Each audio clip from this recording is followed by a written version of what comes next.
السلام عليكم، كي دايرين؟ بخير؟ لاباس عليكم؟ معكم فاتحة من قناة ديلي ويد، فاتحة فيديو جديد في القناة اللي كنتمنى يا ربي يلقاكم كلكم بخير وعلى خير. في هذا الفيديو غنحضر معكم حلوة بدون سكر للناس اللي ما كتاكل السكر، للناس المرضى بالسكر، نوجدوها اليوم نهار العيد يدوزوا بها كاسهم ديال اتاي. حلوة ساهلة بالفرماج، كتجي لذيذة بزاف، اقتصادية. وخليكم معايا من الاول الفيديو باش تعرفوا المكونات. وإلا عجبكم الفيديو ما تنساوش لايك وواحد الكومنتير زوين بحالكم. لاول مره دخل القناه ديروا ابوني باش يوصلكم جديد القناه، وخليكم معايا باش تعرفوا المكونات وطريقه التحضير. نبداو بسم الله على بركه الله. 125 غرام ديال الزبده النوعيه الجيده، شويه ديال الملح. راه ديروا اي زبده، انا كي كنقول لكم راه هاد الزبده النوعيه الجيده، الزبده العبار، راه كتجي بها الحلوه، اي حلوه كتجي بها لذيذه. 2 قطعات ديال الفرماج المثلث صافي، وغادي نعجن الزبده مع الفرماج مزيان. ضفت صفر بيضه والبياض حتى فضت به، غادي نخدم به الحلوه في الاخر. غادي نعاود نخلط صفر بيضه مزيان مع الزبده والفرماج. تحكوا واحد الحامضه صغيره، تاخذوا القشور ديالها كتضيفوهم اللي كيعطيو واحد المذاق زوين لهاد الحلوه، ولا تنسموا بالفاني اللي بغيتو. ضفت خماره وحده ديال الحلوه، كاس ديال الدقيق كي كتشوفوا، وغادي نجمع باش نشوف واش باقي خصها الدقيق.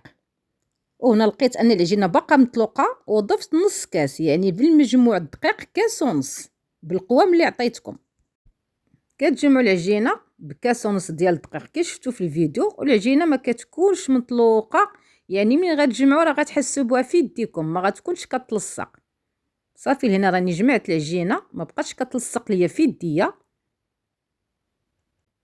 ودرت كره غادي ندير البلاستيكه من التحت وغنغطي عليها بالبلاستيكه من الفوق، وغادي نقرصها بالمدلك.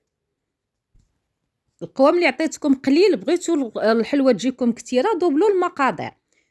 صافي غتقرصوا بالطريقه اللي كتشوفوا بالبلاستيكه، ولا ديروا البابي سولفيريزي حتى هو كيساعد. الطريقه كتساعد وما كتمحنش، ما كتلصقش لينا العجينه. صافي من بعد غادي ناخذ واحد السمك ما يكونش غليظ بزاف وما تكونش ثاني رقيقه بزاف، كيكون واحد السمك بين وبين. وكتطبعوا باي مرشم بغيتو على حسب الذوق اللي عندكم. انا طبعت بهذا المرشم المربع، وكدوزوا المرشم ضروري في الدقيق وكتطبعوا. بغيتو تطبعوا بشكل كثيره ديروا 2 شكيلات حتى ل3 على حسب كيف بغيتو تزوقوا الطبسل. انا طبعت غير بهذا المربع كاري.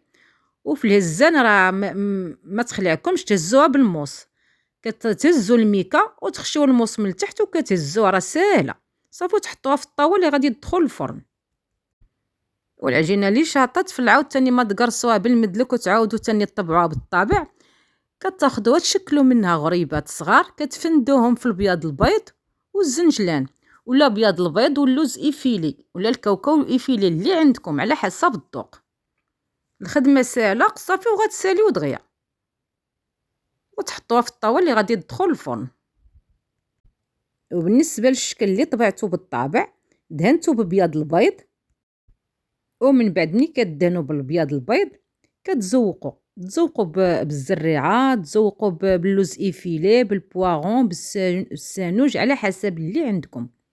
انا زوقت بالزريعه والبواغون واللوز ايفيلي. كي شفتوا الحلوه ما نسمتها غير بالحامض، وتقدروا نتوما تنسموها بالزعتر ولا بالحار، تقسموا العجينه كرات وتنسموا على حسب الذوق اللي بغيتو. انا خليتها بالمذاق الحامض ونسمت بالزواق اللي درت من الفوق.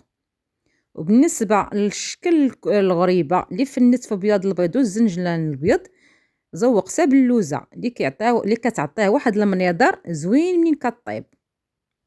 تكونوا ديجا مشعلين الفرن كيسخن، ودخلوا الطاوه ديالتكم طيب، راه ما كتاخذش الوقت بزاف، راه دغيا كطيب. وهذا هو شكلها بعد ما طابت، كتجي لذيذه بمذاق الحامض والفرماج وبمذاق النسمات اللي باش زوقتوها من الفوق.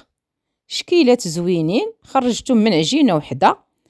تقدموها بالصحه والعافيه، ونتمنى الفيديو يعجبكم، واللي عجبكم ما تنساوش لايك، واللي اول مره طاح الفيديو في يدو وطاحت القناه في يدو ديروا ابوني باش يوصلكم جديد القناه، وخليتكم في راحه الله الى فيديو الجاي مع وصفه جديده ان شاء الله.